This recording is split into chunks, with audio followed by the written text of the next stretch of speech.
एक समय की बात है, बलरामपुर नाम के गांव में सोहन नाम का एक गरीब किसान अपनी पत्नी रूपवती और बूढ़ी माँ के साथ रहा करता था।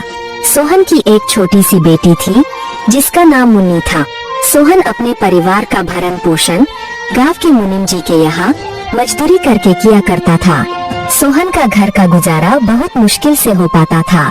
सोहन के पास थोड़ी सी जमीन थी जिस पर रूपवती दिन भर मेहनत करके तरह तरह की फसल उगाती और गांव के बाजार के दिन सब्जियां और फल बेचा करती थी।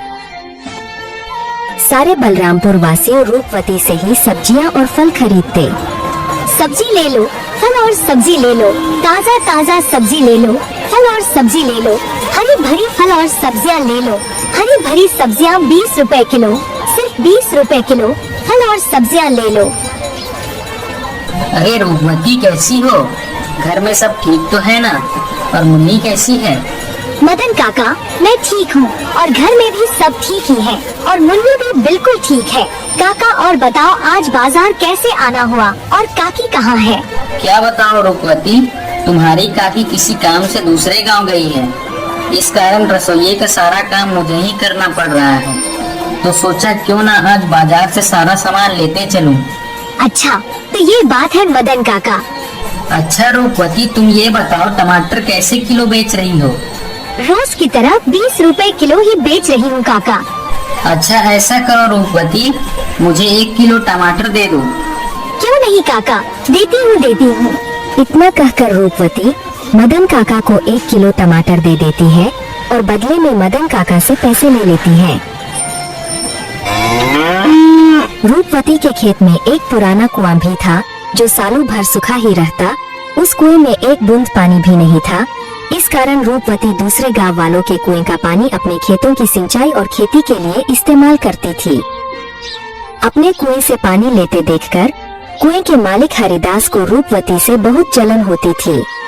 एक दिन जब रूपवती अपने खेतों में मेहनत से काम कर रही थी, तभी वहाँ कुएं का मालिक हरिदास आता है और रूपवती से कहता है, अरे रूपवती कैसी हो? खेतों का काम कैसा चल रहा है? मैं ठीक हूँ हरिदास चाचा, खेतों का काम भी ठीक ही चल रहा है। मैं यह कह रहा था रूपवती कि मैं तुम्हें बहुत सालों से अपने कुएं का पानी देता आ रहा हूँ। अब मैं तुम्हें अपने कुएं का पानी नहीं दे सकता क्योंकि गर्मियों का समय आने वाली है और मेरे कुएं में पानी बहुत कम हो गया है। लेकिन हरिदास चाचा, अभी तो गर्मियों का समय आने में 2-3 महीने बाकी है। तब तक मैं अपनी खेतों का काम कैसे करूँगी, आप ही बताइए चाचा। मैं कुछ नहीं जानता रूपवती, यह तुम्हारी दिक्कत है, तुम अपना समझो। मैं तुम्हें अपने कुएं का पानी नहीं दे सकता। यह सुनकर रूपवती मन ही मन बहुत दुखी हो जाती है और घर जाकर अपने पति सोहन को सारी बातें बताती है। यह क्या हो गया भाग्यवान, यह क्या परेशानी आ पड़ी? अब हमारा घर का गुजारा कैसे होगा? आप चिंता ना करो भाग्यवान, ऊपर वाला सब देख रहा है। प्रभु हमारी मदद जरूर करेंगे।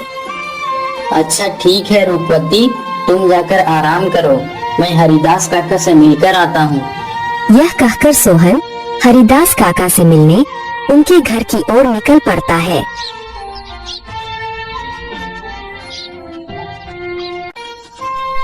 हरिदास काका, अरे ओ हरिदास काका, घर में हो कि नहीं? अरे कौन है भाई? रुको आता हूँ। अरे सोहन तुम हो?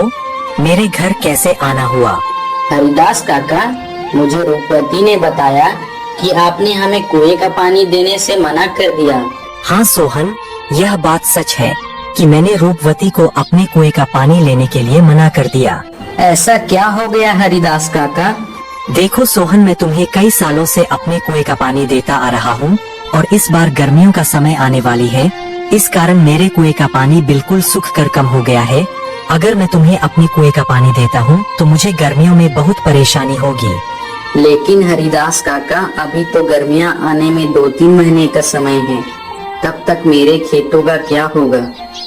मैं कुछ नहीं जानता सोहन, मैंने रूपवती को भी कहा था कि यह तुम्हारी समस्या है, मैं तुम लोगों को अपने कुएं का पानी नहीं दे सकता। सोहन हरिदास काका को कुएं का पानी देने के लिए मनाने का बहुत कोशिश करता है, लेकिन हरिदास नहीं मानता है। फिर सोहन दुखी होकर थक हार के अपने घर की ओर निकल पड़ता है।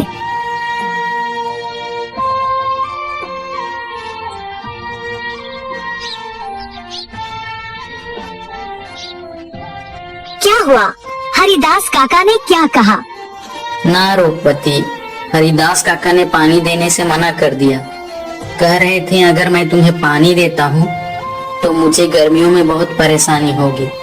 पानी के बिना क्या होगा भाग्यवान? हमारे सारे खेत तो सूख जाएंगे और हमारा गुजारा कैसे होगा? अच्छा, वो जो हमारा पुराना कुआं है उसको खुदवाने में कितना खर्च लगेगा? भाग्यवान 500 रुपए तो लग ही जाएंगे। अरे हमारे पास इतने पैसे तो है ही नहीं। अच्छा, अगर मैं खुद से ही कुएं को खोद दूं तो? क्या आप कर लेंगे? हाँ, अब कुआं मिस्त्री कर लेगा तो मैं क्यों नहीं कर लूँगा।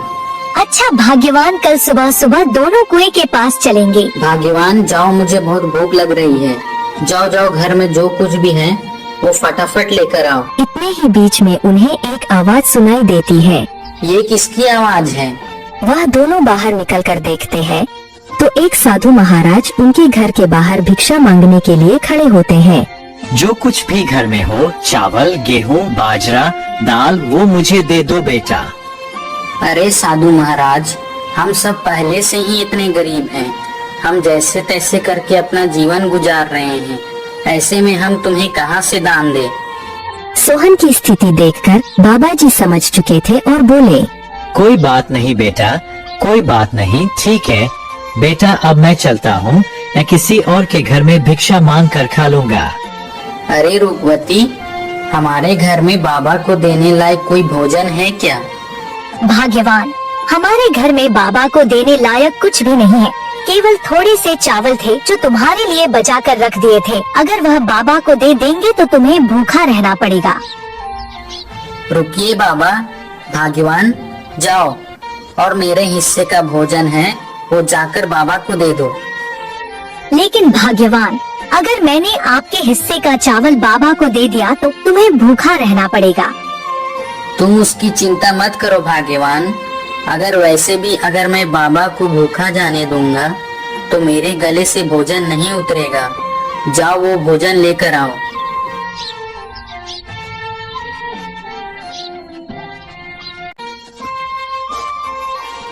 सोहन की पत्नी सोहन के अनुसार सोहन के हिस्से का भोजन बाबा को दे देती है। धन्यवाद बेटा, धन्यवाद। भले ही तेरे अभी बुरे दिन चल रहे हैं, मगर ऊपर वाला सब देख रहा है। वह एक दिन तेरी अवश्य सुनेगा।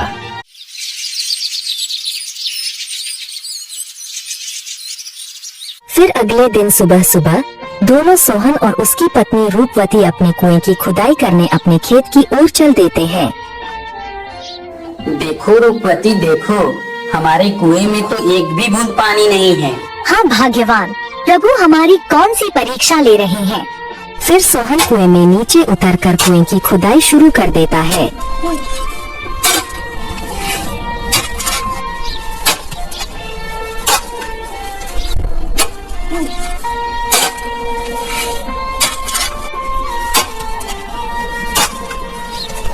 थोड़े समय बाद अचानक से कुएं की एक पत्थर के अंदर से पानी निकलने लगता है। अरे यह पानी कहाँ से आ रहा है? मुझे तो अपनी आंखों पर विश्वास ही नहीं होता। मुझे तो लगता है कि यह सब मेरे अच्छे कर्मों का फल है जो मुझे मिला। भाग्यवान सही कह रही थी और बाबा जी भी सही कह रहे थे कि तुम्हारे कर्मों का फल तुम्हें अवश्य मिलेगा। ऊपर वाले ने मेरी सुन ली। अब मैं इस पानी से मैं अपनी खेत की सिंचाई अच्छी तरह से कर सकूंगा। सोहन बहुत खुश हो जाता है और ऊपर जाकर रूपवती से कहता है, भाग्यवान, प्रभु ने हमारी सुन ली। नीचे पत्थर से पानी निकल रहा है। क्या आप सच कह रहे हो भाग्यवान? प्रभु ने हमारी सुन ली। अब हमें खेती करने में कोई परेशानी नहीं होगी। तो दोस्तों, आपने देखा जो अच्छा कर्म करता है उसके साथ हमेशा अच्छा ही होता है।